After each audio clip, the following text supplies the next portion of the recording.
Hello, everybody out there in internet land.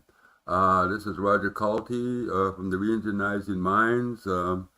Losing my mind trying to get this all set up over here, really.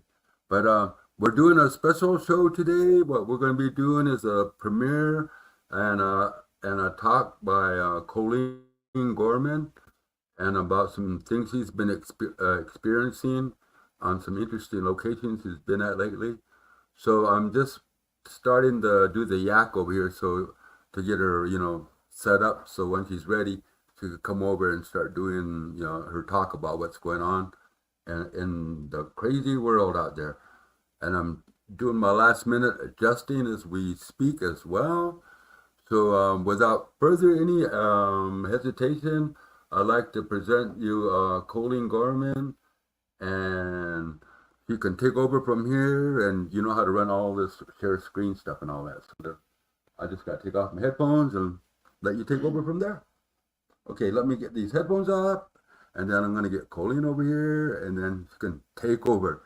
And then when she's done, she'll let me know, and we'll take it from there. See you in a bit. Hold on. No feedback. Good from speakers at least. Oh, they're hearing me. There you go. Okay, everyone. Hello. Yeah, it's A.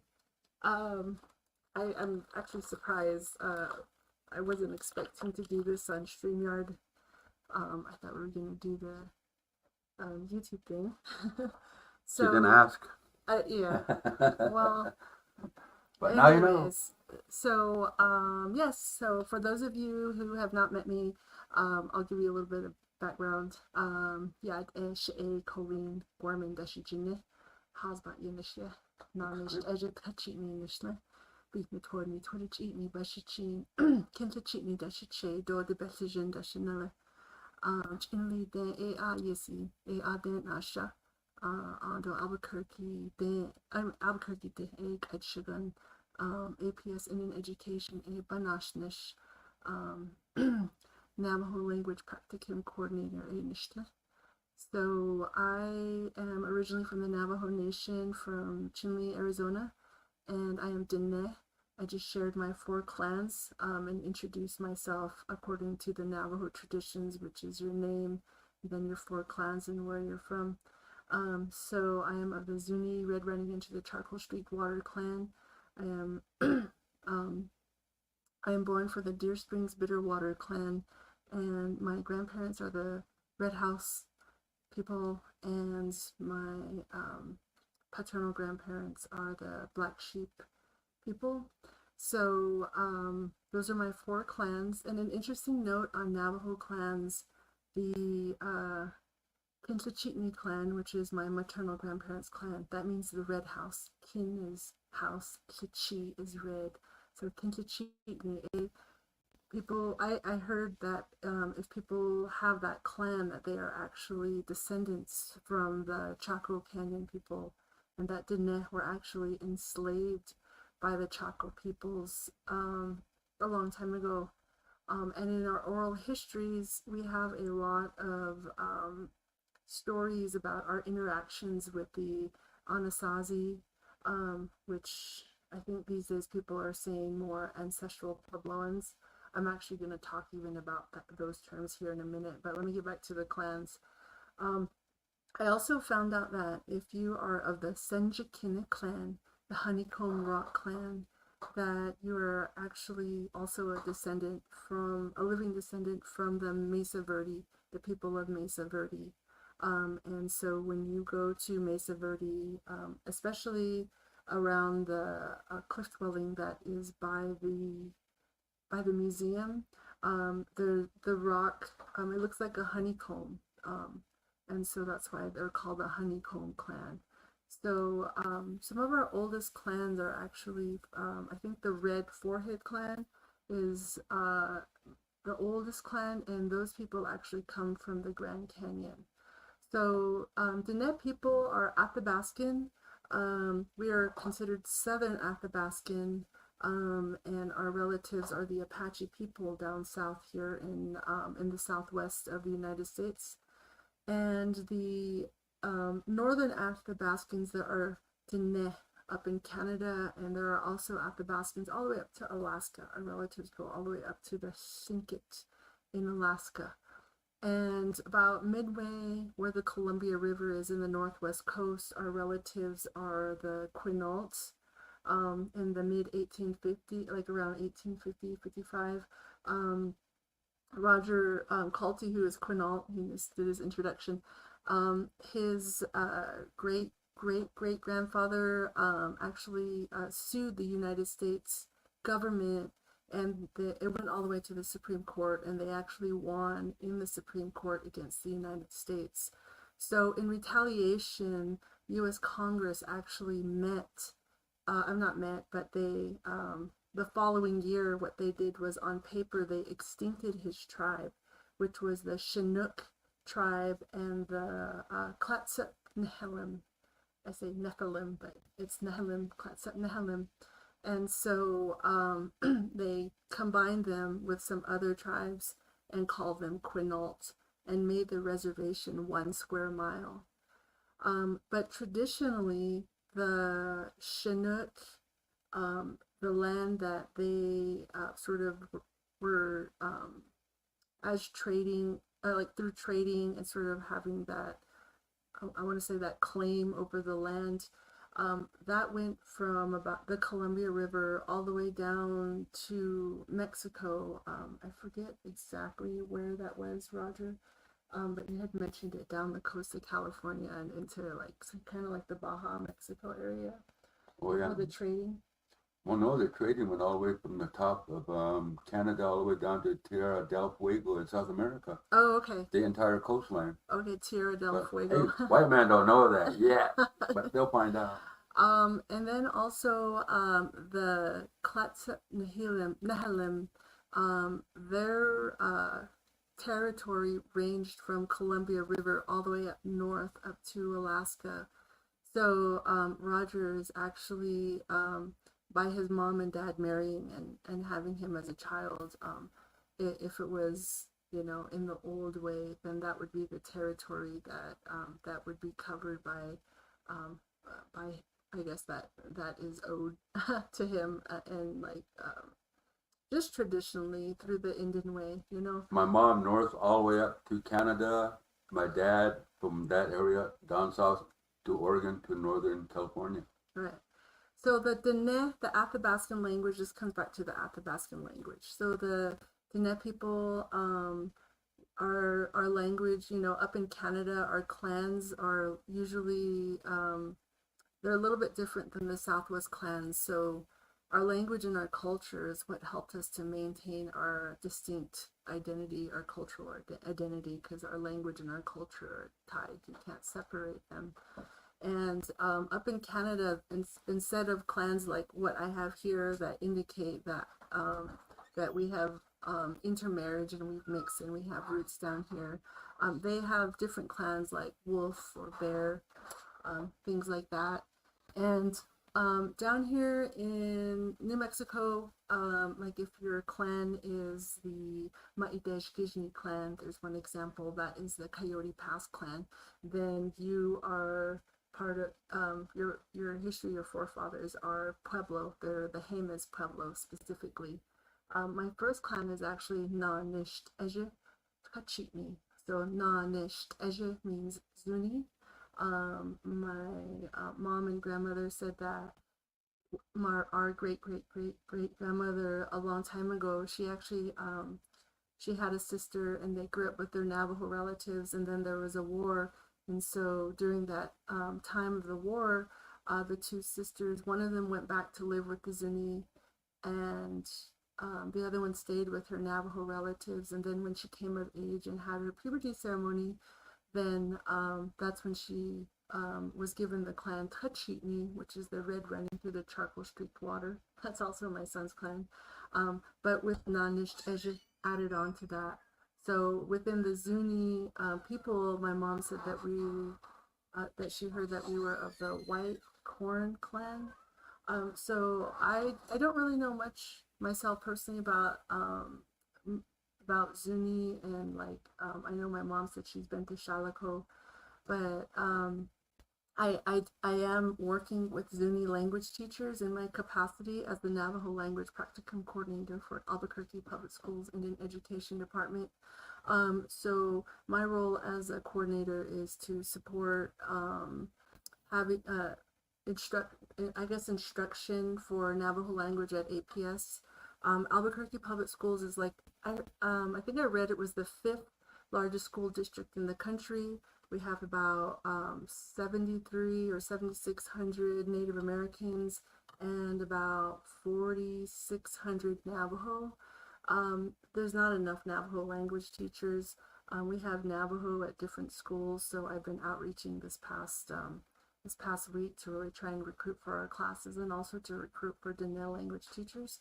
And so for those of you who out there who are listening and paying attention, if you know of anyone who speaks Navajo, APS Indian Education is looking for Navajo language teachers. There is something called a 520 certification, and so that's from the Navajo tribe. So anyone who speaks Navajo, you can go to the Navajo Nation, pay $35, take the test. For me, it was really hard because I'm intermediate level speaker when it comes to Navajo. I wouldn't say I'm highly fluent. I'd say I'm more intermediate, but I know enough to be able to teach elementary Navajo 1 and 2, which I did do this past year. Um, the Dene language teacher program at the University of New Mexico is a way for Navajos to receive support in learning how to be teachers, and those classes are completely free. And it's really important to preserve our language and our culture because, again, our language and our culture are tied together. I know on the Navajo reservation, when it comes to teaching language, there's a lot of parents who are have converted to Christianity, or maybe even are Mormons. Um, I don't know. I wonder if the Mormon religion I mean, is that a Christian religion or is that just like a, didn't they, I don't know. It's a cult. Okay, so I guess it's a cult. I should hold on. Let me pull this over. I have my little iPad to the side so I can respond to people who are texting or chatting. Northern Lights already said hello. Oh, hello, Northern Light.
There. Here we go. Sorry. So this was taken on Memorial Day in May, this past May. I went there and I, as a Native American, I try to get into national parks for free by saying I'm going to offer a prayer, which, by the way, I'm not lying. I do go to offer prayer because I feel like anywhere I go in the United States, in this country, in this world, I always wonder, who are the natives here? And I make prayer and offering to remember them and to acknowledge and pay homage to their history, to their language, to their past. And as my brothers and sisters, whether or not they're still alive. And so everywhere I go in this country, it's Indian land to me. That's how I see it. It's Mother Earth, it's Turtle Island. And so when I told them that I wanted to make prayer, that really was my intent.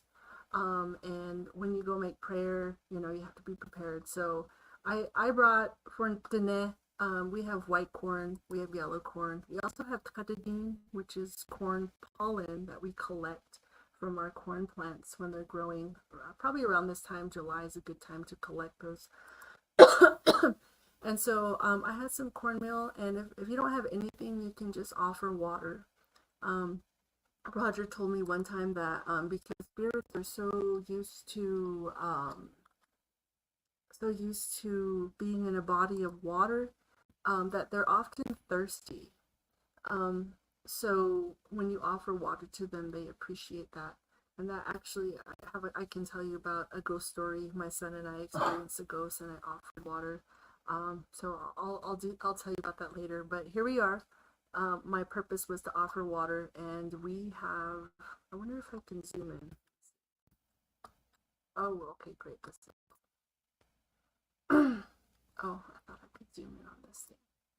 I guess this is. I'll just present it to you as is. Can you guys see my mouse? You probably can't. Okay, hold on. I'm gonna go to. Give me a second here. I'm just gonna let you guys look. You can probably zoom in if you need to. So on the left hand, so there's like a four-way stop on your way to getting to Mesa Verde, and so when you go, I believe this one was the south way that we went. There's a parking lot at the top here. We parked there, but there was no way to actually get down to see what was there. So what we had to do was we actually had to drive about 3/4 of a mile, I guess, away from the spot, to the right of this photo, and then park again. And then I had to walk northeast to get to this spot for about 5 minutes. It wasn't too far. And then get to this overlook where I could see this this cliff dwelling. My cousin and I, she was from Tucson. I hadn't seen her in forever, so we were just visiting and being tourists, taking selfies. Other people were taking pictures of us.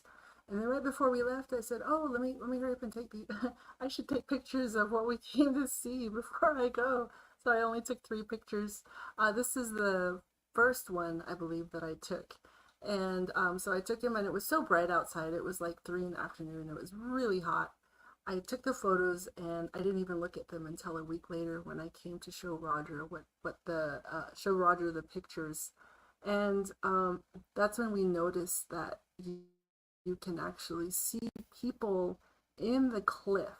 I don't know exactly how many people, but it looks like there's a gathering. I'm going to estimate like maybe 15, 20 people, 15 people maybe, on the right hand side of this cliff dwelling.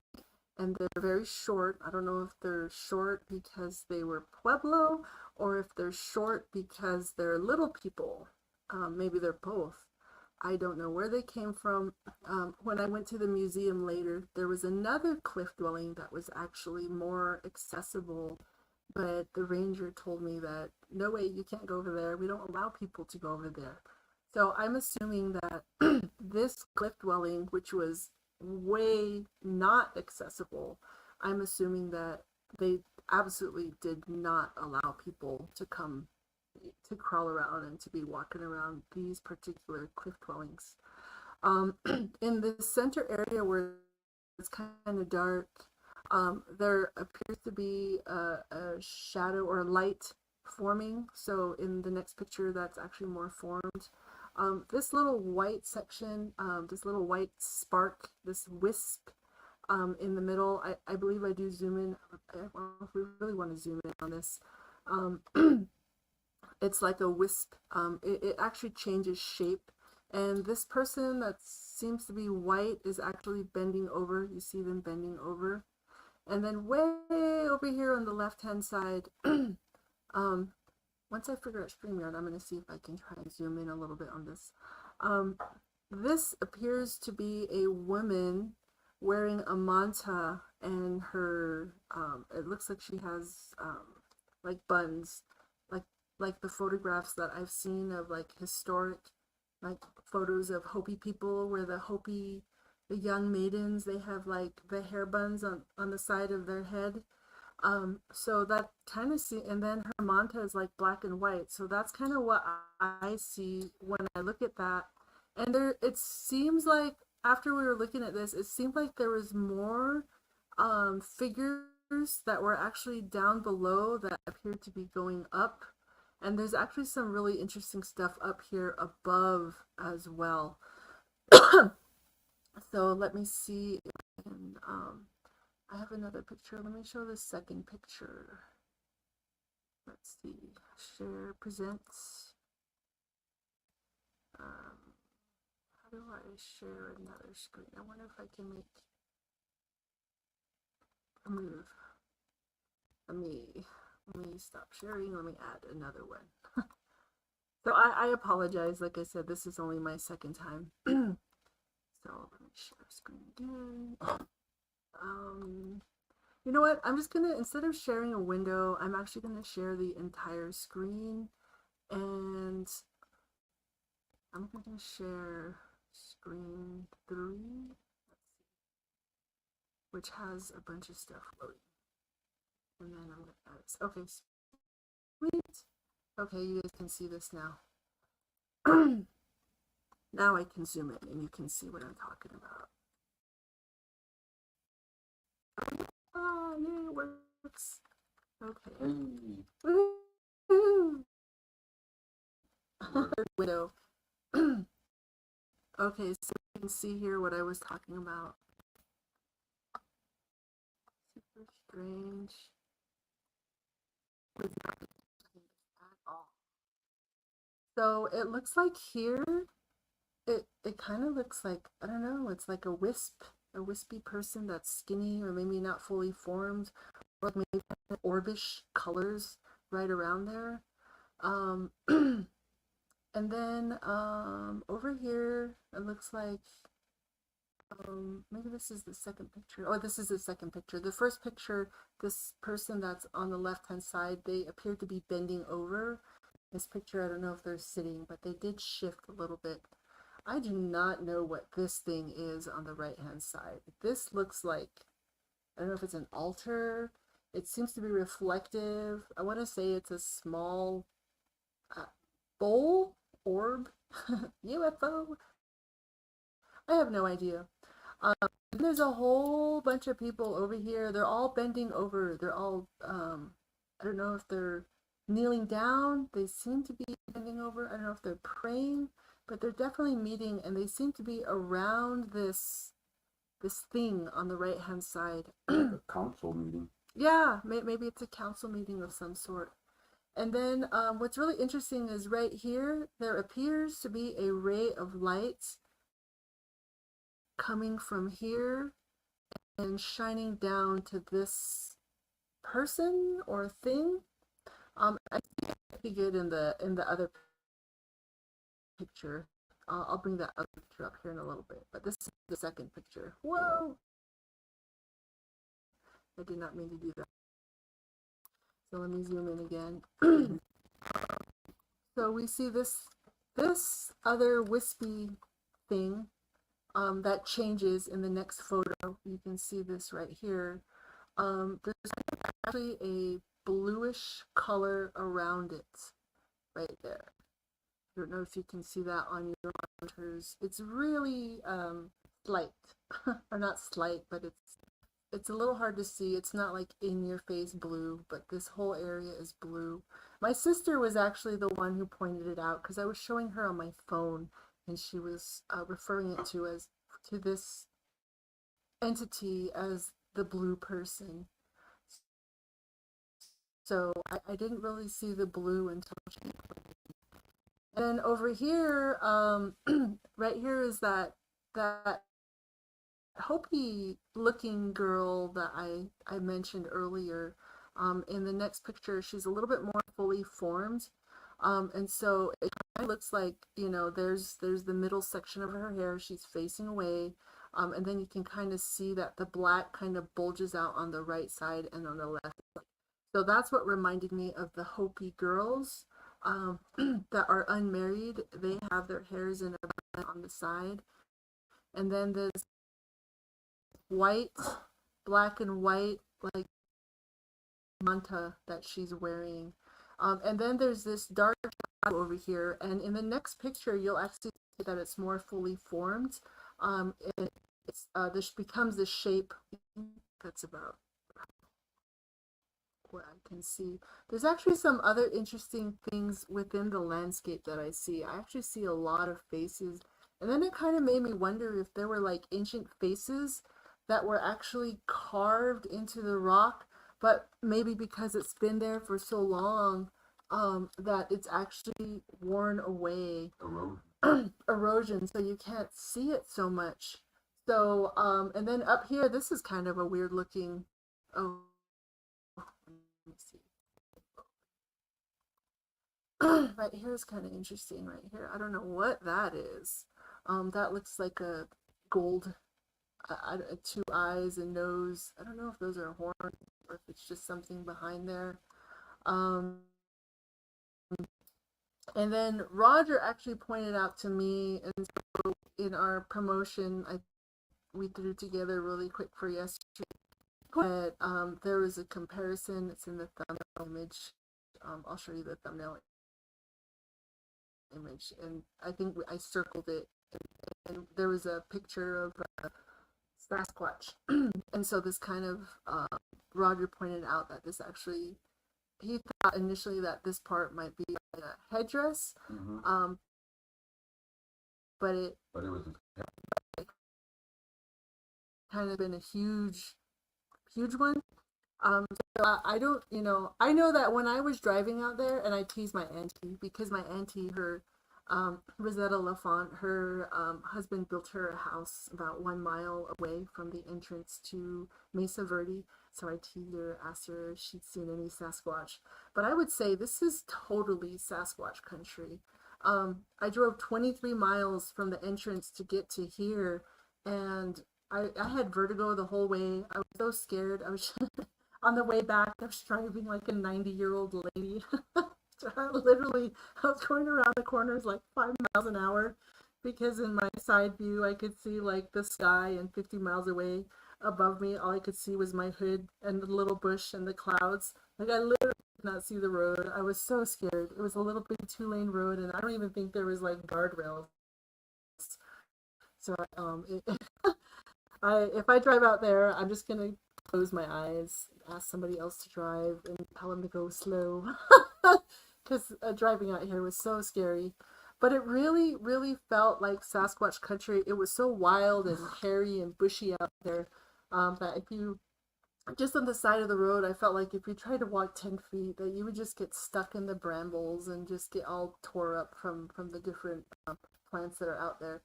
So I'm going to minimize this one and go back to the other picture so I can do like a little bit of a comparison. Hold on, what's going on? Roger's computer is a little slow here. Oh, here it is. Let me grab this picture, drag it over here. Oh, this is what I was referring to. So this here is just the face of a Sasquatch. So I do have to give credit. This is not a photo or a picture that I took. or something. But I saw it on YouTube. I put this show both together, and I did a real quick screenshot, and then I drew the circles to kind of indicate what Roger was noticing. He felt like he felt like the really heavy brow that was right here that Sasquatch seemed to have. He felt like that was over here, and that the face right here, kind of like the way the mouth is shaped, that was kind of over here. And again, maybe because of erosion that that that might have kind of gone away. I'm gonna close. This one's really interesting. But let me go back to the first one because I do want to show you in the first one. I have the first one because I want to show you the shapes that have changed between the first and second picture. I don't know why it's a little slow. Let me drag this over. Ah. Come on, open sesame. I apologize. Roger's computer is a little overused, so that's part of a little bit of the issue. So thank you for your support, by the way. Roger is going to have a, what do you call it,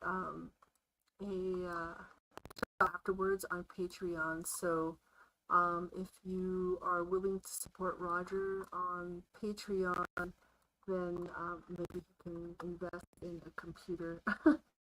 This is not showing up. Let me see. It's on the wrong screen, so I'm trying to get it over. Okay, I got it. Also, every other Friday when I'm not doing coffee and donuts with Roger Salty, I'm turning the live stream show over to Colleen called Re-Indigenizing Minds Live. She'll be the host of, and I'll host my coffee and donuts. Okay, so this is the first picture that I took, and so the shapes and the pictures are different. So here, I told you that first person that we saw, he's kind of bent over here, and you can really see the light shining from this point directly over to this point. That really sharp, cool-looking wisp that was in the last picture is more fuzzy and roundish over here. And the thing that everybody is gathering around here, it's not so clear, so maybe it's forming.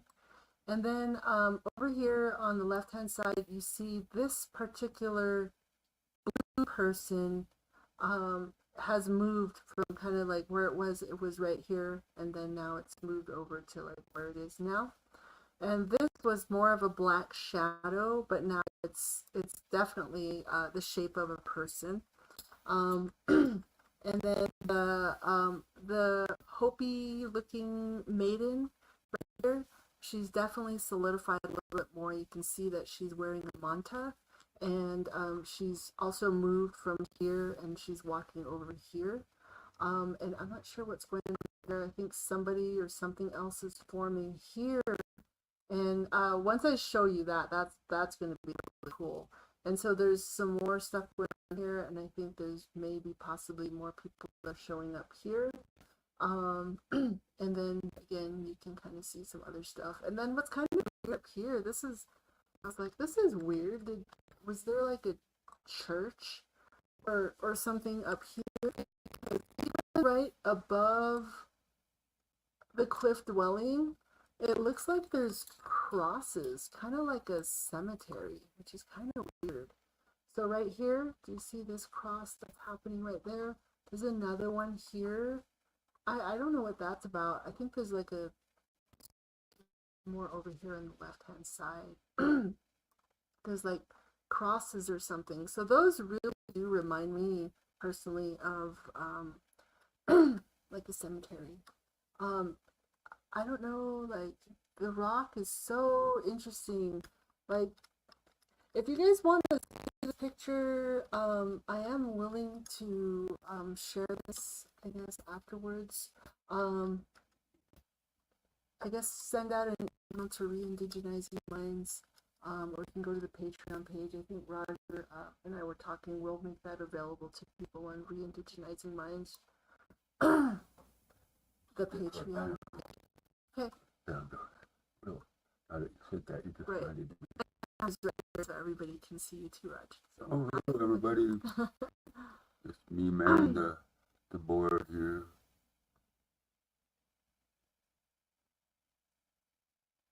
They'll have my name on it, but it'll. So while I'm doing that, let me check the YouTube chat. Okay, there we go. See, there's a Patreon.com and Reunited Minds information. Okay. Back to what you're doing. Okay. So, okay, so let me close this. I'll show you the third one. So the third photo is this one. That one's the craziest one. I actually took a screenshot. So this is the third photo that I took. And it was I want to say it was here it is. Oh, it didn't show up. Let me drag it over here. Computer's a little slow, so bear with me. Why is it going away?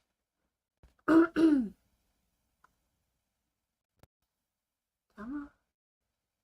Okay, popped up again. Let me see if I can drag this over.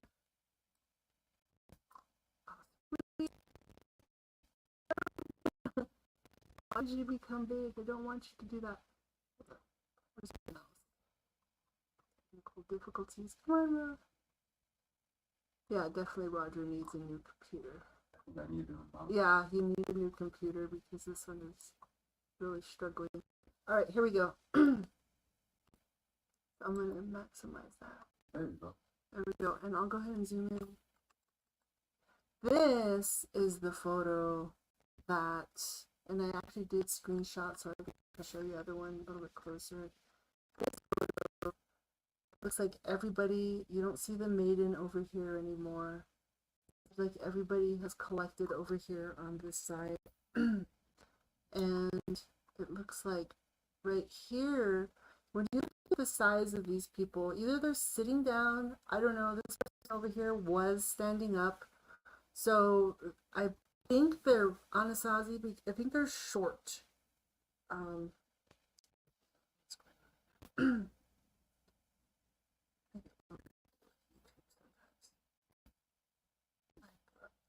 Trying to be on the chat with everybody, so you throw that away.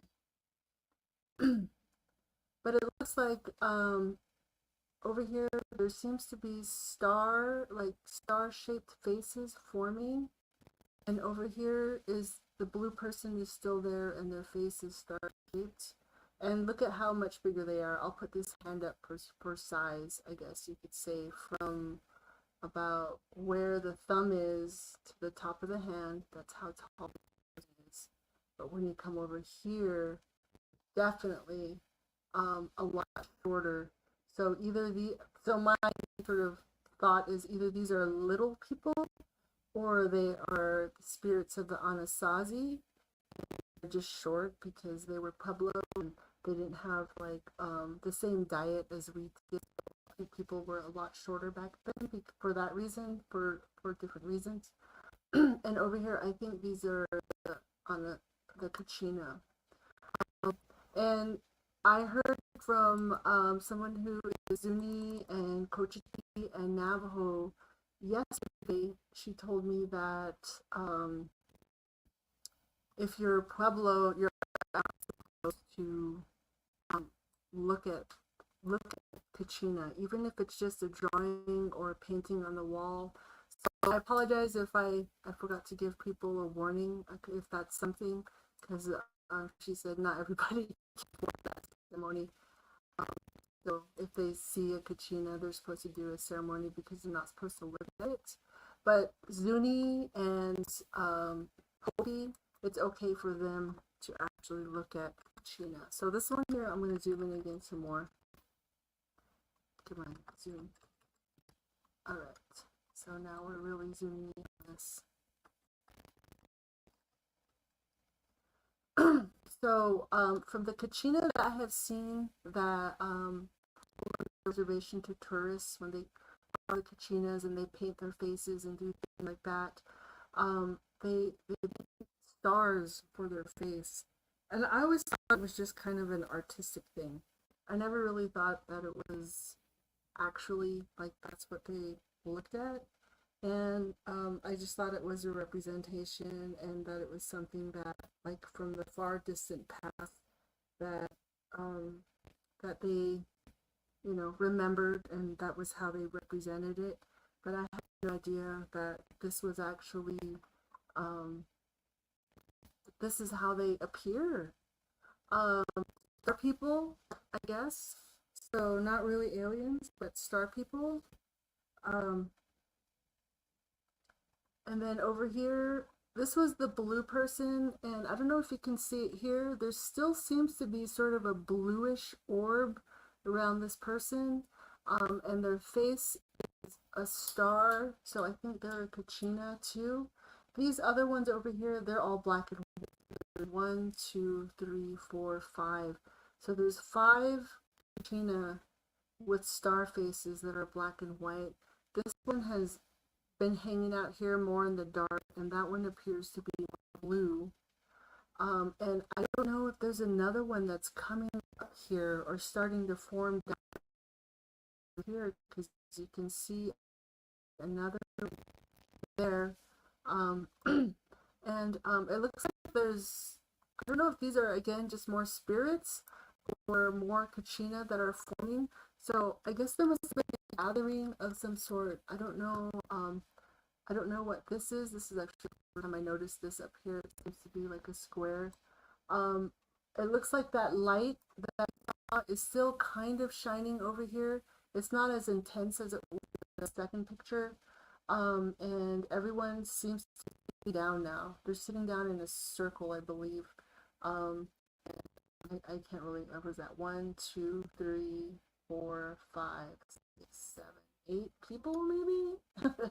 So I don't know the Pueblo lore because I'm Tene, I don't know the lore of Hopis or um the Pueblos of the Rio Grande. Oh, coming back to that, Anasazi and the ancestral Puebloans. So I am asserting that the term ancestral Puebloans is correct, but I'm also asserting that Anasazi is also correct because Anasazi are the forefathers who lived alongside our ancestors. Nikisazi, our ancestors, our forefathers, Ana alongside us. So that translation could have different meanings. Sometimes we call that enemy people too, but they weren't all enemy because we also have Senjakine, the people who are descendants of Mesa Verde, the Honeycomb clan people. And I think because of colonialization and conquest, some of us, we think we know who our clans are, but we don't as the Ne people. And so one of my thoughts was, I don't know if these spirits reveal themselves to me. They allowed me to see them because I don't know if in some way I am related to Senjakine. My auntie Tanya Gorman Key, she said that when she was growing up, she was sure she would Navajo 100% until Grandma Brown just pulled the rug out from under her and told her, no, you're not. Because during the long walk where the Navajos were forced to walk over to Bosque Redondo and stay there, they actually there were orphans. There were three orphan girls, and so there was a woman who helped to take care of them. And so when they came back, they chose. One of them said, "I'm going to be Twittichitney," which is the Bitterwater clan. So that's my dad's clan, the Deer Springs Bitterwater clan. Being Petwardney, Twittichitney, Bashishchin. And then the second, I'm going to be Twitane, the Sweetwater clan. And then there was another one, I forgot what clan she chose. And so I think because of conquest, some of us, we may think we're a certain clan, but we might not actually be that clan. And so I don't know if somewhere down the way, maybe there are relatives. I know on my mom's side, my mom said that we also have Hopi in our blood, that some of our ancestors were Hopi. So I'm not sure if that might be a reason why they allowed themselves to be photographed by me. And I wasn't even trying to photograph them. I was just visiting and being happy and thinking about where I wanted to make a prayer and how I wanted to do that. So yeah, so this is it. Yeah, this is pretty amazing. I don't even know what to say. I think it was a real gift. Um, and I'm really happy that I was able. Oh, by the way, on the way over here, when I looked up in the clouds, I believe I don't have time. Maybe I'll post it later on my Instagram. My Instagram is Navajo_siren. Um, but I'll post it on Re-Indigenizing Minds Facebook page as well and share it out. I took a photo of a cloud that on my way it looked like a Kachina. It had like how people do the carving, same in the eyes. So I was like, oh, they're with me. Um, they're with me. They're I guess they're with us all the time, and they've always been here, and it's just amazing to think about that. So this is another reason to get up as people or just as native peoples, don't be lazy, get up and go outside and make your prayer at the rising, the time when the sun is rising, because that's a powerful time. And try to, try to pay homage to your past. Okay, so now there are some other really interesting things that I found. Okay, so I'm gonna double click on this. Roger's computer is going slow, and for whatever reason, when I double click on a picture over here, it shows up in this other window, and so I'm gonna have to drag it over. So I think that there are um, like pyramid mountains, and Roger's been talking about pyramid-shaped mountains and pyramid things of that nature. And so here is a mountain. I think I told you I had vertigo when I was driving back. I finally got to a spot where I could pull over and breathe for a minute because I was so scared. This is right after I drove around that corner where I couldn't even see the road. All I saw was my hood, and then in my peripheral vision, all I could see was clouds and like the land. So I had to breathe. And when I pulled over to breathe and like catch my breath from having vertigo and just kind of reset and ground myself, I just, stuck my phone out, took a picture here, and I was like, what the heck is that? And so this particular mountain is on the right-hand side. It's on the east side of the road. On the left-hand side of the road, I'll show you another picture. There is a mountain that looks like a pyramid. And so I was like, is that something? That looks like a dog. That's so weird. And that kind of looks like it would be an altar. But there's no way I would be able to walk out there. One, I'd be afraid of like stepping on snakes. It would have to be like a definite hike. These bushes are like super stickery and moldy. I would not want to walk those. I was saying this is like Bigfoot country. To me, it seems like this is Bigfoot country. And then I thought there was a fence on the side of the road, but I don't see that here. So let me show you the picture. Is this the one? Oh, I put it up here. I'm sorry, folks. I did not put the picture of the Pyramid Mountain up. I thought I downloaded it, but apparently I didn't. So we'll just have to take my word down or drive out to Mesa Verde and you can see for yourself. Okay, so this one here, I labeled it Mesa Verde Portal and one. So which one was the best picture? I'll just go to this one. Oh wait, there we go. Let me double click on Pyramid Mountain and show you that, and then I'll show you the portal and the serpent. So the portal and the serpent I actually found by accident. Again, not when I was there, but afterwards. I was showing my mom. My mom, she's down in Phoenix, so watching Mom, I love you. Mom had a stroke this past year, so things are a little harder for her to do. Whoops. Oh, I did not mean to do that. How do I over here. Stream computers. All right, here we go. So this is kind of the Pyramid Mountain. So this is like on the left-hand side of where the road was. So I don't know if there's an east-west connection, but this is definitely within the vicinity of that altar and guardian that we both saw. And the reason I say it was a guardian, of course I did not put the picture up of the rock from the other cliff dwelling. I actually found here it says Mesa, Verde, portal, serpents. This is the third photo. This one is the one that has it. Let me try here. Hello, computer. Roger needs an upgrade. Support re-indigenizing minds so Roger can get a better computer, please.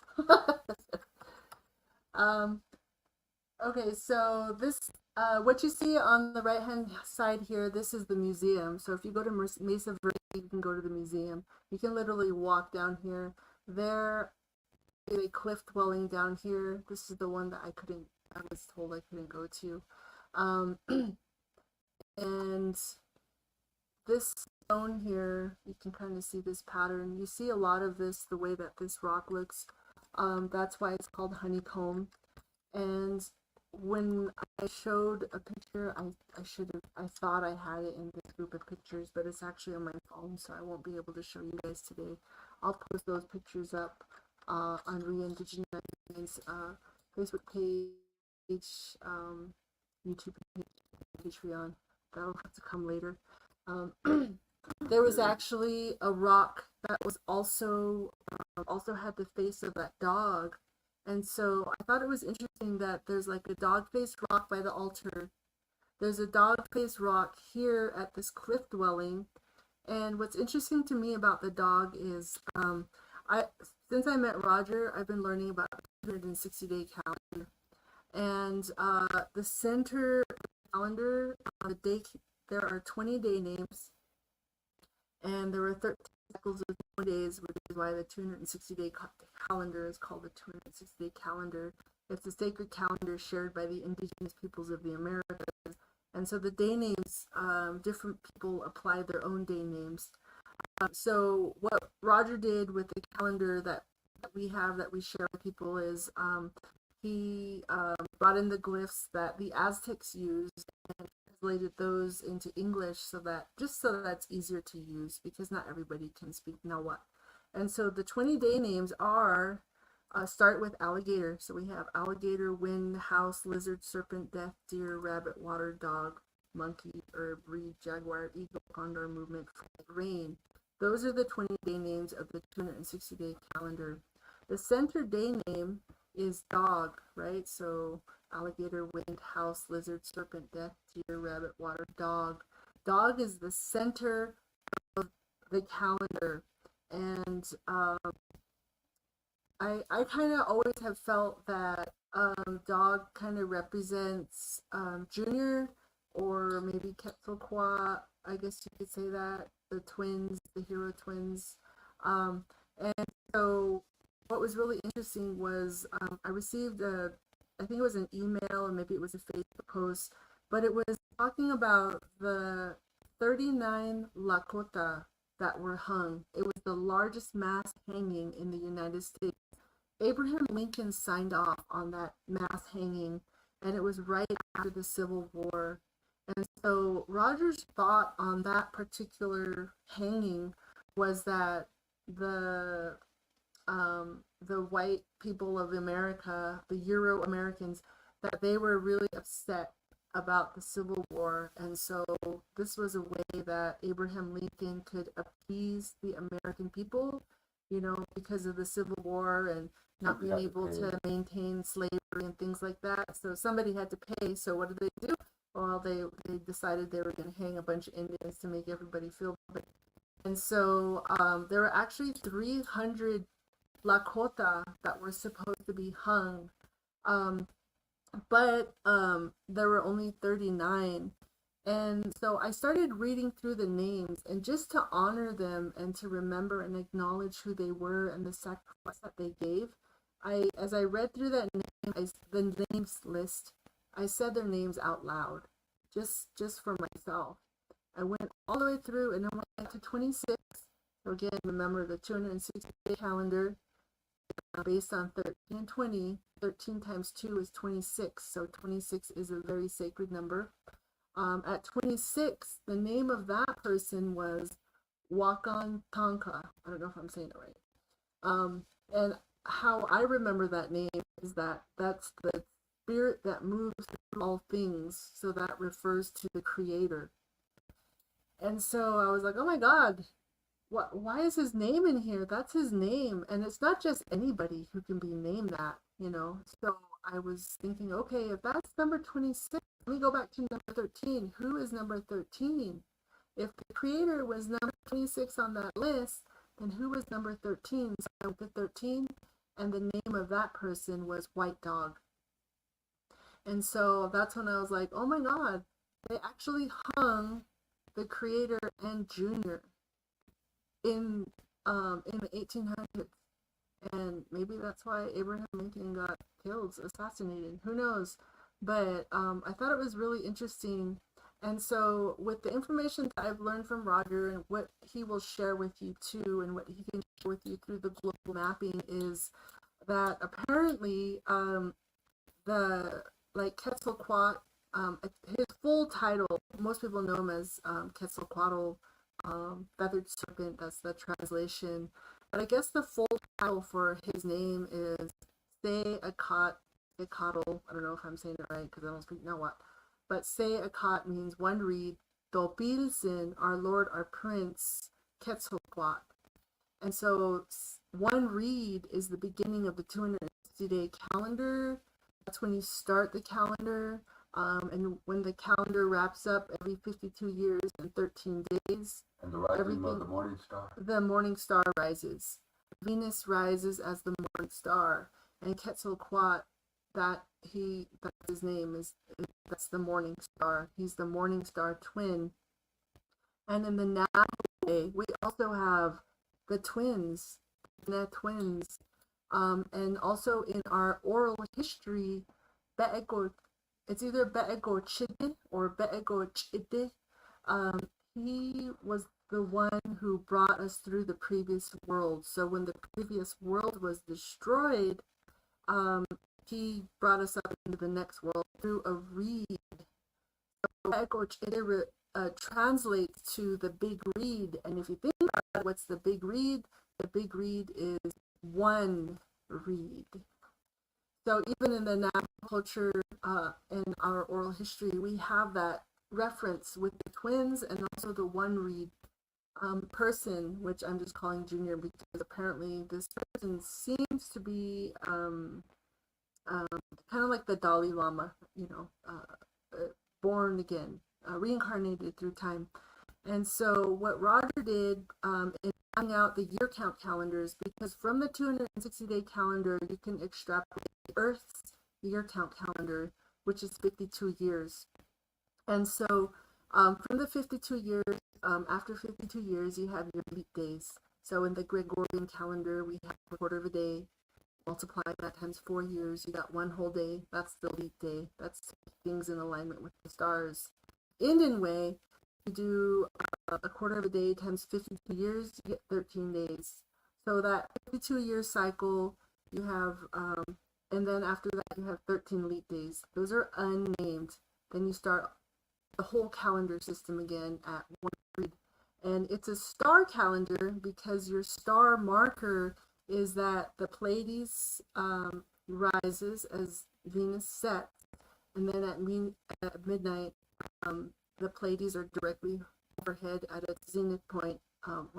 Venus is down below, and then in the morning, Venus rises as the morning star, while the Pleiades sets. That's the marker with the star that everything is back in alignment again. And so all of this again goes back to dog. And so I kind of wondered, like, this is in like the history of the cultures of different peoples, and even in the Navajo culture.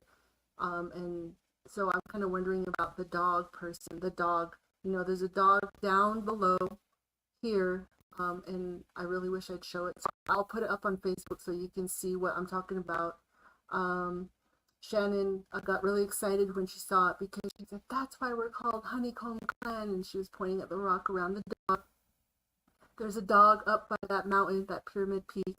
Um, and so I thought that was really interesting. There even seems to be a dog face right here. Actually, just randomly noticed that.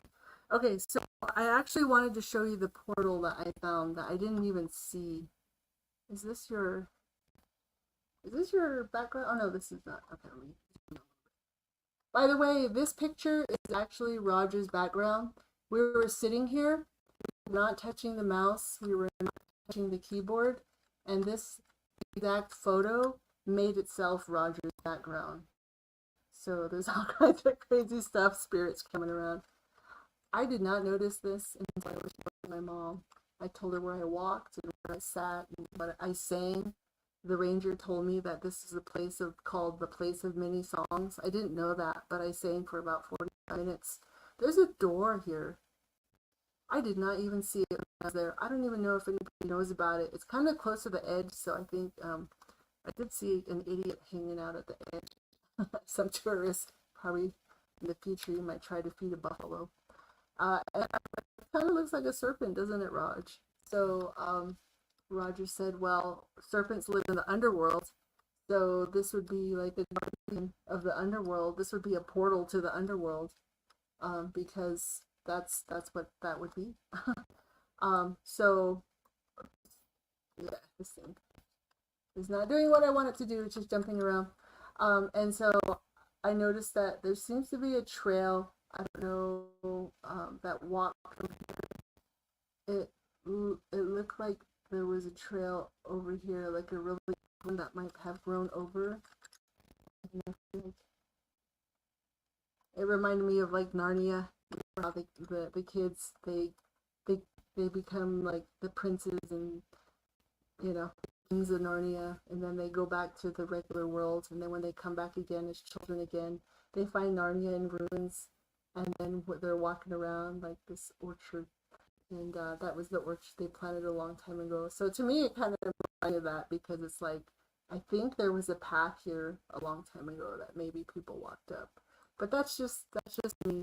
Robert thought that there were some things that he saw in this particular photo that made him fled, but also just like that this might have been. And Roger has a whole thing on mealy points that he's going to talk about. He might relate to what he might relate it to this, so I'll let him talk about that on his own. And that's where that one is. There's some other things in the background here that I do see. I'll make this picture available as well. But maybe you guys can see and take a look at something going on in the background. I have 3 photos here. I wish I had planned out a little bit more to talk about this one. I didn't. I just wanted to show you the portal and the serpent. So I think that's about it. Let me see if there's anything else I forgot. No, that's about it. Those are my pictures of Anasazi. I really appreciate you guys tuning in, and okay, yeah, I really appreciate you guys tuning in and listening to me, and about natives and how long we've been here, and supporting re-indigenizing minds. Roger is going to have a workshop right after this, and his workshop is going to be on Muley Points and global mapping, the ancient Chinook global mapping that he's been researching for many years and is just trying to get the word out on. So check that out. The big question with Muley Point is that he wants to address is it man-made or is it natural?